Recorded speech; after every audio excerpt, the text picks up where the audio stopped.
আমার প্রিয় বন্ধুরা, হতে পারে আজ আর কাল লাস্ট ভিডিও হবে। তারপরে তো মা আর এখানে ধরো মা থাকবে, কিন্তু মায়ের ঘট ফট কিছুই থাকবে না। এখানে গোপাল সোনা বসে আছে। মায়ের সন্ধ্যা আরতি আজকে আমি দিয়ে দিলাম তোমাদেরকে, সেই ভিডিওটাও আমি শেয়ার করছি, তোমরা দেখতেই পাচ্ছ। তো যাই হোক, মায়ের ভিডিও আমি করে ফেললাম তোমাদেরকে দেওয়ার জন্য। আর এরপরে মায়ের অন্য রূপ, অন্য সাজ, তোমরা মায়ের ভিডিও দেখবে। আজকে আমি সন্ধ্যেবেলায় অনেক 2-3 দিন পর আজকে আবার ভিডিও করলাম। তো সবাই ভালো থাকো, সুস্থ থাকো, সবার জন্য শুভকামনা রইল। জয় মা বিশ্বহরির জয়, জয় মা মনসার জয়। সকল ভক্তদের মা মঙ্গল করুক, সবাই কে ভালো রাখো, সবাইকে সুস্থ রাখো মা। যারা যারা পুজো দিতে চাও অবশ্যই আমাকে কমেন্টের মাধ্যমে জানিও, আমার সাথে যোগাযোগ করো, ঠিক আছে? মিতালি পাল নামে মেসেঞ্জার আছে, মেসেঞ্জারে যোগাযোগ করো। অবশ্যই তোমাদের সহযোগিতা করার চেষ্টা করব। যে কোনো প্রকারে তোমরা আমাকে মেসেঞ্জারে কল করতে পারো, আমি অবশ্যই তোমাদেরকে বলবো।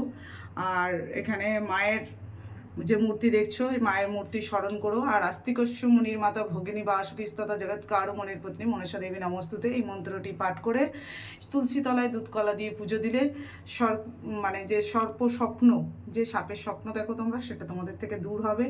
এবং যে কোনো প্রকারে কোনো বাচ্চা কাচ্চা চার যাই হোক না কেন, মা মনসার মন্ত্র বলে একটি জবা ফুল নিয়ে তুলসী তলায় বসে যদি 3 বার ঝেড়ে দাও, ফু দিয়ে দাও, অবশ্যই তারা ভালো থাকবে, সুস্থ থাকবে।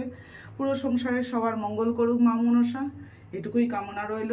তো জয় মা বিশ্বহরির জয়। ভিডিওটা বেশি বড় করলাম না, কেন এখন পুজোর সময় একদমই হাতে সময় নেই বেশি বড় করে ভিডিও দেখানোর। খুব ছোট্ট করে ভিডিওটা মানে করছি। এটা আমার ছোট মা মনসা, যেখানেই যাই আমার সাথে যায়। আর এদিকে তো তোমরা জানো আমার দুদিকে দুটো নাগনাগিনী বসে আছে, আর এখানে মা।